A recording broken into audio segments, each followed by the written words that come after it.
Hi, Bonks and Lee. This is quite the depressing issue, so apologies in advance.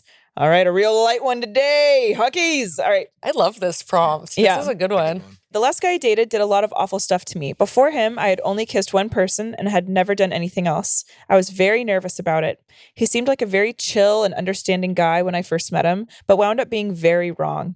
Before we did anything physical, before we ever did anything physical, but when we knew we were going to be more than friends, I told him about how I was molested when I was 5, as a preface to why I wanted to take physical stuff slow. He said he completely understood, and I breathed a huge sigh of relief. However, each time we hung out, he would start to be more and more pushy. He would constantly try to get me to do things I was not ready for, and I didn't know how to respond other than to freeze because I had no experience. A couple weeks after I told him about what had happened to me when I was little, he raped me. What? After it happened, I walked back to my dorm completely numb, cried in the shower for a while, and then I did exactly what I did when I got molested. I buried it. I sat him down to talk about it a few days later, and he apologized and said it was the worst thing he had ever done. Oh? I think because I was in such heavy denial that I had been sexually assaulted a second time, and because I couldn't tell that he was lying through his teeth, I believed him and continued dating him. All of my firsts physically I never wanted. He would pressure me for upwards of an hour to do stuff, and I would initially say no because I wasn't on birth control yet and was petrified of getting pregnant. I think part of it is that I really get afraid of letting people down, so I just gave in and said yes. It makes me sick thinking about it because I always hoped that I would lose my virginity in a sweet and loving, safe way, not like that. The relationship going forward was him giving me a bunch of lies and stringing me along with false promises of change when I would talk to him about the ways that he hurt me. I gave him so much of my love and effort, and he would tell me about how much he cared for me, but then turn around and hurt me by neglecting me, making me feel guilty about the price of holiday gifts and the cost of travel to see each other, and using his depression as an excuse to treat me like I was nothing. Oh my God. This went on for a year, and I was in such deep denial about it all, and I just became more and more entrenched in his lies and delusion as time went on. It was so bad that he eventually broke up with me, and I asked him if he wanted me to wait for him. I think that was the lowest point of my life. Oh. On to my issue. I want revenge. I want him to hurt as badly as I hurt. I want him to go through what I had to, not only when it comes to the pain that the relationship caused me, but the god-awful aftermath. I want to tell his parents and his high school friends and the friends he's made at college what he did. I want what he did to haunt him the same way it haunts me. I've talked to my therapist about it, and she said that doing this will cause an overwhelming amount of drama that will drive up my anxiety and make me feel worse. Yes. And then there comes the issue as to whether or not they would all believe me if I told them anyways. Also, I remember Harper, I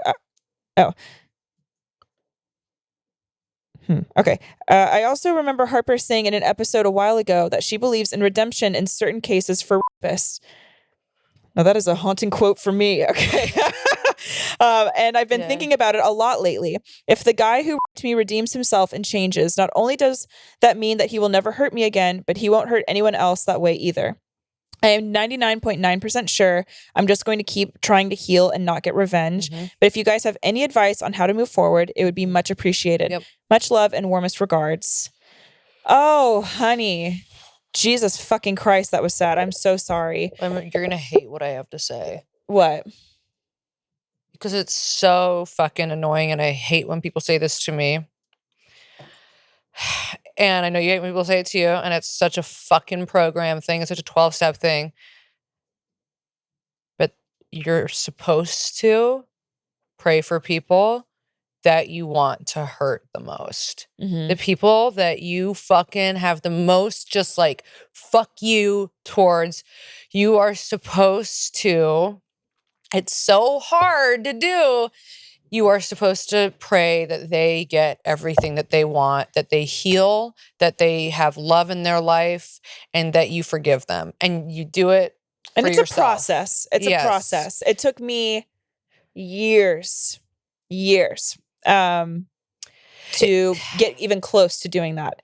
And it's true because I do, whenever like my sponsor or you, there's basically only two people that tell me this. Whenever y'all tell me, "Oh, you need to pray for them," I'm like, "Fuck you!" Like I get like legit like angry because that's like my first like that's like my defense mechanism. But then I have to go and sit with myself and go, okay, And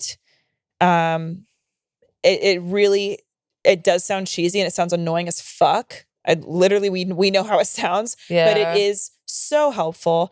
And it's really fucking hard. Like I'm having a hard time articulating like what I want to say right now. But I guess I would just say,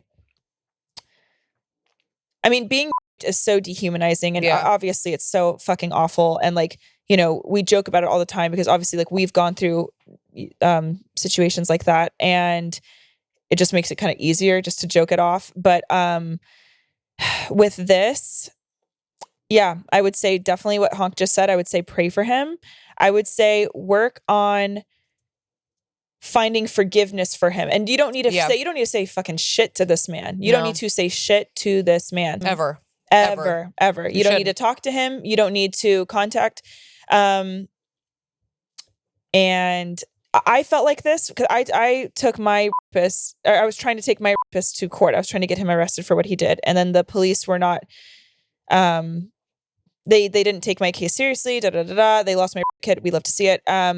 But afterwards, I just decided, I was like, that was like the worst, like few years of my life. Like just, I couldn't let it go because I was wrapped up in this case. But then like after that, like I lost the case too. So then I felt like there was no justice. And like, I wanted to like fly to North Carolina and like fist fight him in the street. And I wanted to like go to the police station. I like had this whole thing planned.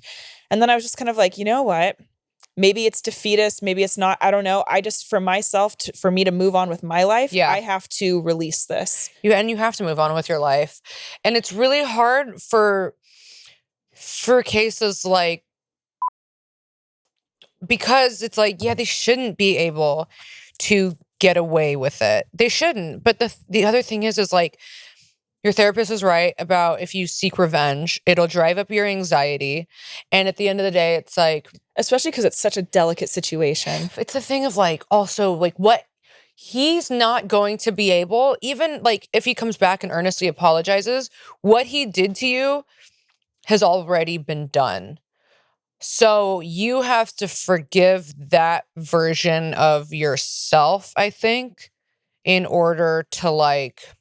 And seeking revenge is just obsessing about it. It's like, it only hurts yourself. It's also because you're hurt. And it brings in that energy of like, of anger and hatred. And it's just like, you've already like literally suffered enough going through this. Yeah. You don't need to like keep suffering. And I know that like revenge is so funny because it like, you do want to see people who deserve to fucking hurt. You want to see them hurt, but like, you're not in control of that. And like, and you want to know what?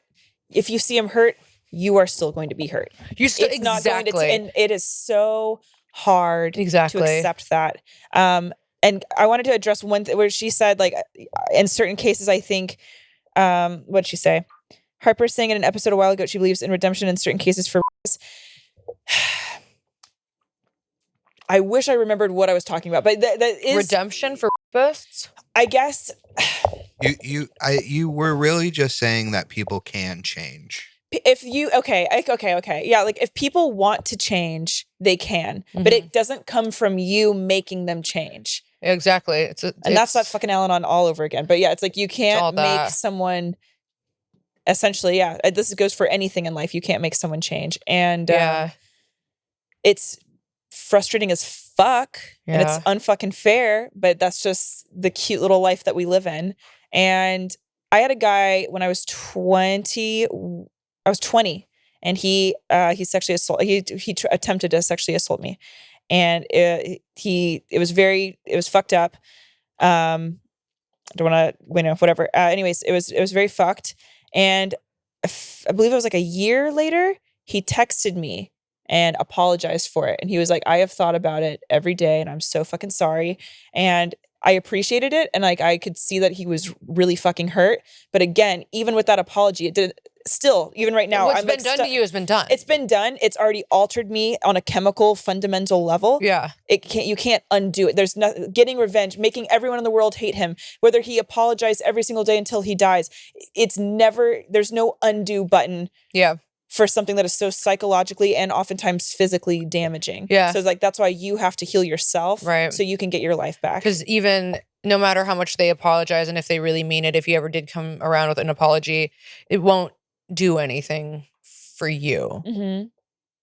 Technically. I don't know. It makes me think about cases where you hear where somebody murders somebody and the family of the person who was murdered is like, I want to see that person dead. I want to see them dead. I want them locked up and fucking dead. And you hear them say, like, if that person is, sentenced to death and they die, a lot of the time, the reactions, they're always like, yeah, it did nothing for me. When they died, it did nothing for me. It didn't take away the hurt. The loss is still there. On the flip side, you hear these families that forgive. Yes. And they and everybody involved goes on to lead more fulfilling lives. Yes. And with forgiveness comes, I think, the most change. Forgiveness is for you. Forgiveness is for you. And I know that's such a cliche and you hear it all the time, but it really is. Forgiveness it's for you to release that knot that you're living with. Again, doesn't mean you have to live with you don't have to put up with it. You don't have to be like, it's okay. It's not about being like, it's okay. It's just like, you fucking hurt me and I'm moving on with my life and I hope you find peace. Mm-hmm. And that's if that's how you have to forgive somebody, then that's it, I hope you find peace. I hope you find what makes you feel better in life so you don't continue to hurt people. Mm-hmm. That's kind of... And can I just say, and maybe this is an unpopular... Well, I don't know. I'm just going to say it. And maybe this is just something that has helped me understand the assault and whatnot. But I think if you are doing that to someone, if you are raping someone, if you are sexually assaulting someone... that person is not okay. That person is not getting off.